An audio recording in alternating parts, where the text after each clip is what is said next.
तो आज हम कर्म कारक के द्वितीय अभिव्यक्ति का 6वां नियम पढ़ेंगे। तो 6वां नियम कह रहा है उपाध्यान अड़वस्सा, यानी उ प्लस अनु प्लस अधि प्लस आर, यानी उप अनु अधि और आर उपसर्ग में से किसी भी उपसर्ग के साथ यदि वश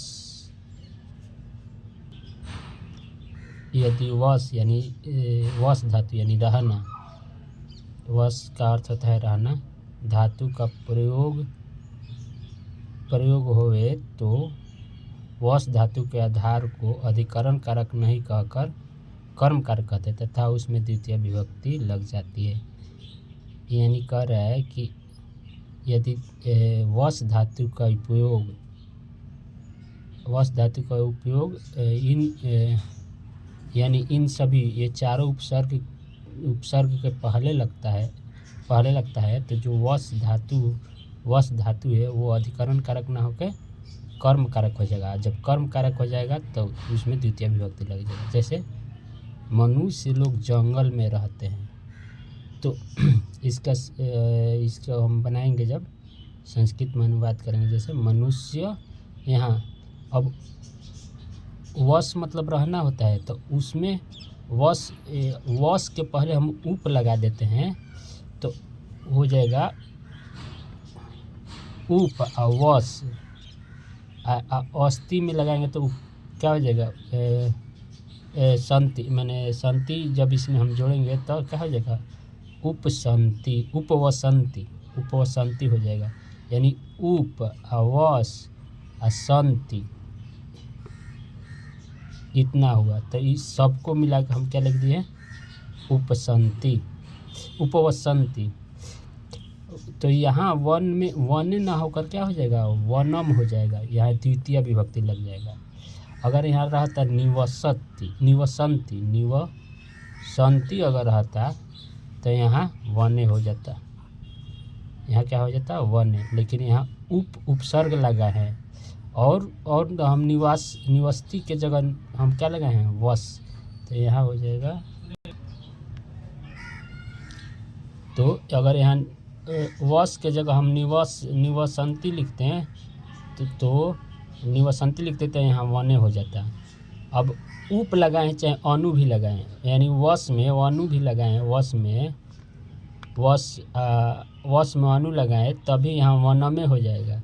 चाहे अधि लगाएं तो या आव लगाएं, तो ये सब अगर हम इन सब उपसर्ग का प्रयोग करेंगे वश के पहले तो ये जो वन हो जाएगा, ये द्वितीय विभक्ति हो जाएगा।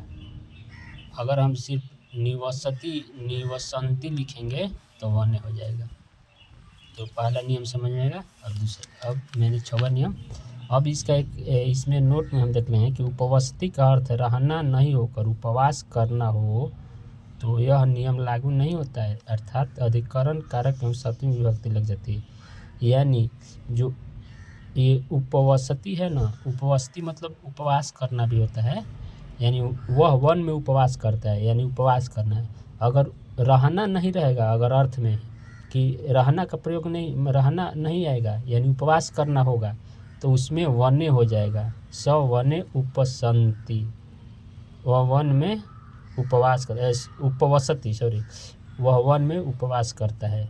अगर यहाँ इसका अर्थ क्या हुआ उपवास करना रहेगा तब, लेकिन रहना रहेगा, जैसे वह जंगल में रहता है, रहना रहेगा तो इसमें द्वितीय विभक्ति रहेगा, लेकिन उपवास करना रहेगा तो इसमें सप्तमी विभक्ति लगेगा। तो वन का सप्तमी हो जाएगा, वन में सप्तमी विभक्ति लगेगा तो वन हो जाएगा।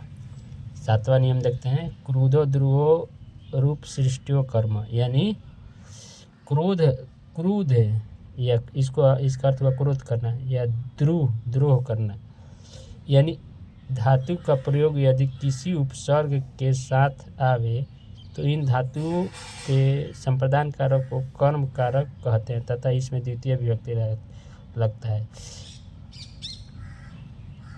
यानी कह रहा है इसमें कि अगर क्रोध है या द्रोह में यदि इसके पहले हम अगर इसके पहले हम कोई उपसर्ग लगा देते हैं, इसमें हम उपसर्ग लगा देते हैं, तो ये जो हो जाएगा ये भी द्वितीय विभक्ति हो जाएगा। तो जैसे राजा नौकर पर क्रोध करता है, तो क्रोध का धातु, क्रोध का होता है क्रुद्ध, मतलब ये धातु रूप है, ऐसे चलता है। तो यदि क्रुद्ध के पहले हम अभी उपसर्ग लगाते हैं तो इसके ये क्या हो जाएगा, जैसे क्रोध का क्या हो जाएगा, नौकर का हो जाएगा भृत्यम, तो ये भृत्य होता है, तो इसमें हम द्वितीय विभक्ति लगाएंगे तो भृत्यम हो जाएगा। ठीक वैसे ही मोहन सोहन से द्रोह करता है, यानी द्रोह का होता है द्रूह। अब द्रूह में हम उपसर्ग लगा देंगे अभी, तो ये जो सोहन हो जाएगा इसमें द्वितीय विभक्ति हो जाएगा। अब इससे से कोई मतलब नहीं है, क्योंकि यहाँ अभी उपसर्ग लग गया है द्रुह धातु में, तो द्रुह धातु में अभी उपसर्ग लग गया, तो इसके ये सोहन क्या हो जाएगा, द्वितीय विभक्ति हो जाएगा। तो ये 7वां नियम भी हो गया।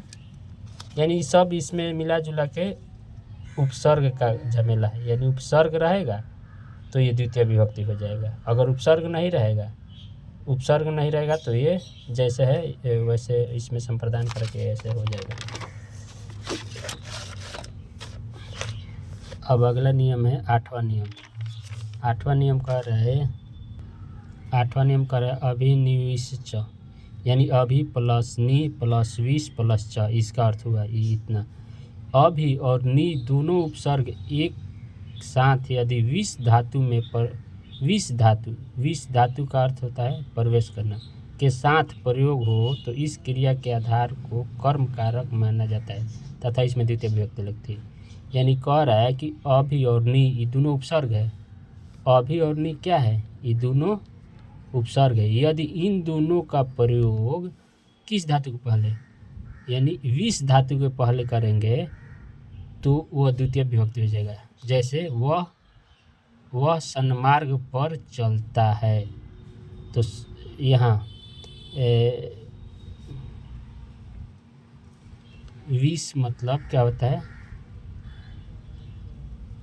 यहाँ विशते मतलब विश धातु का अगर इसमें हम प्रयोग करेंगे और इसके पहले अभी और नि दोनों, यहाँ अभी नि विशते, यहाँ अभी भी उपसर्ग हो गया, नि भी उपसर्ग हो गया, विश धातु भी हो गया। यानी विश धातु के पहले नि और अभी दोनों का प्रयोग हुआ, तो इसलिए यहाँ सन्मार्ग में सन्मार्गे ना होके सन्मार्गम होगा, यानी इसमें द्वितीय विभक्ति लगेगा।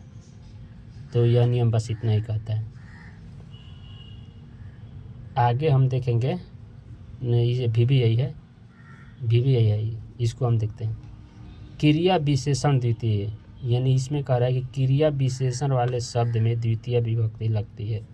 यानी जैसे घोड़ा तेज दौड़ता है, तो ये तेज क्या है, दौड़ना क्या है क्रिया, और इसकी विशेषता बता रहा है ये तेज, यानी ये क्रिया विशेषण है। तो ये तेज है ना, इसमें द्वितीय विभक्ति लग जाएगा।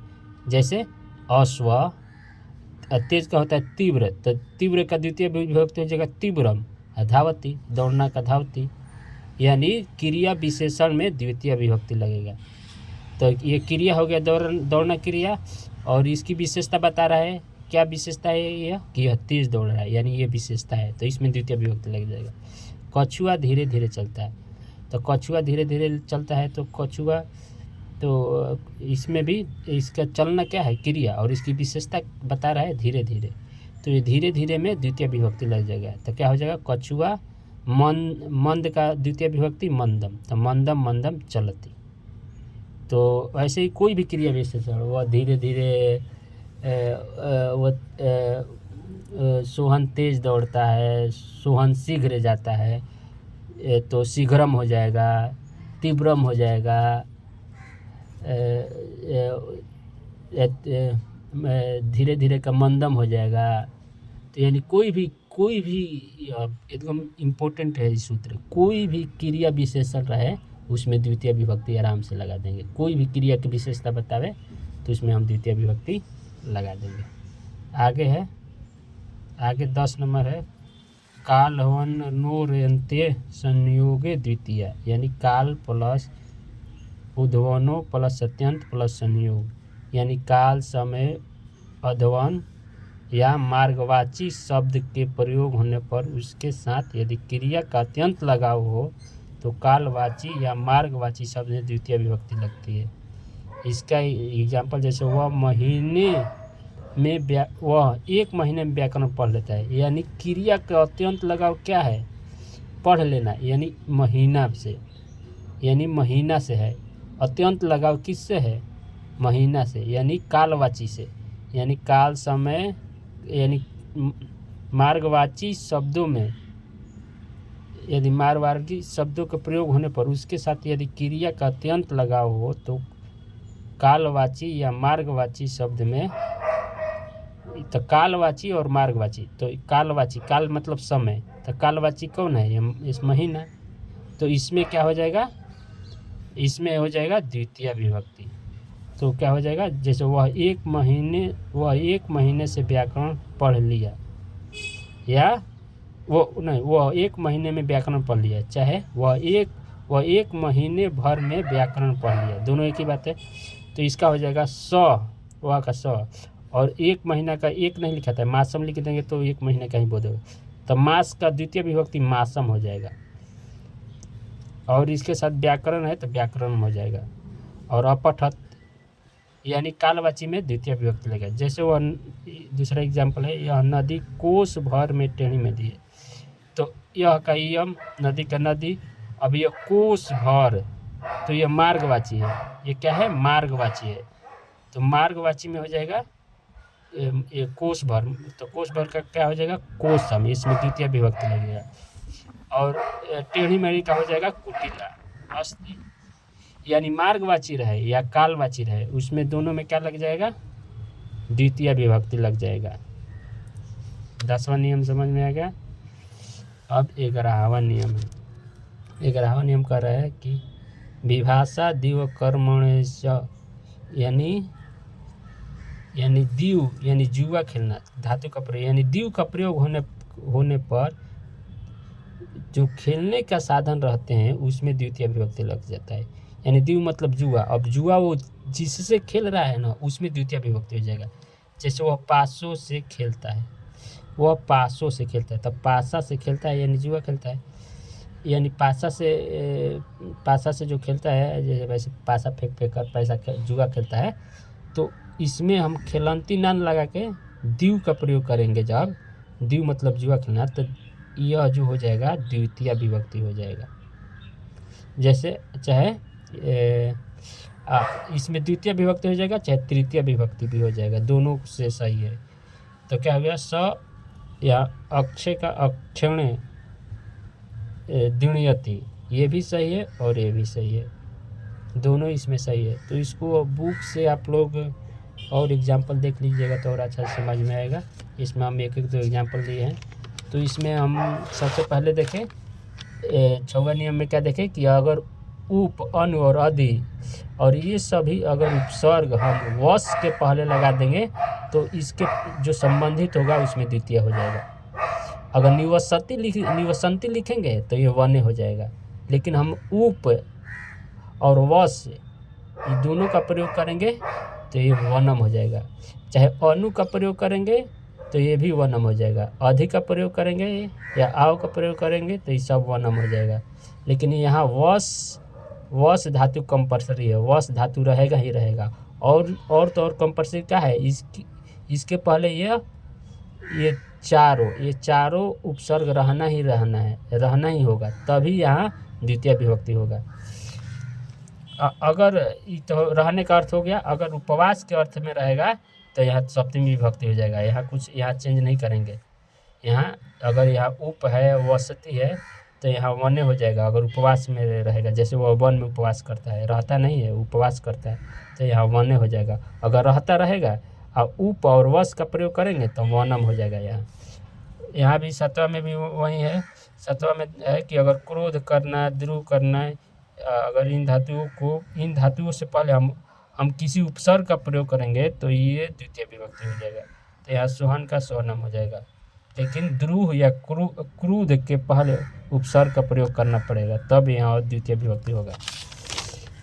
8वां नियम कह रहा है कि अगर अभी और नी ये दोनों उपसर्ग रहेगा।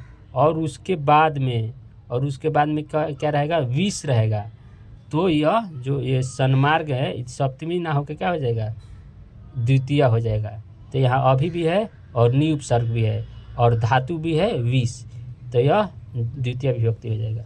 यहाँ बस इतना याद रखना है कि क्रिया विशेषण में द्वितीय विभक्ति लगेगा। जो भी जिस क्रिया का विशेषण बताए उसमें आँख मूंद कर द्वितीय विभक्ति लगा देना है। तो इसमें जो मैंने क्रिया विशेषण में द्वितीय विभक्ति लगा देंगे।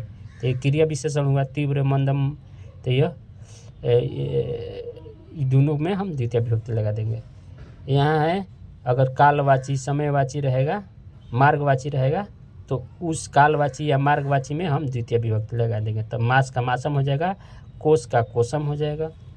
यहाँ है कि अगर जुआ वाला अर्थ रहेगा तो उसमें दीव का प्रयोग करेंगे। और दीव अगर तो दीव के पहले यानी उससे संबंधित जो खेल रहा है, जिससे खेल रहा है उसमें हम द्वितीय विभक्ति लगा देंगे। तो पासा से खेल रहा है तो पासा में हम द्वितीय विभक्ति लगा देंगे या तृतीय विभक्ति भी लगा देंगे, ये भी सही है। तो ये दोनों सही है। तो आज इतना ही।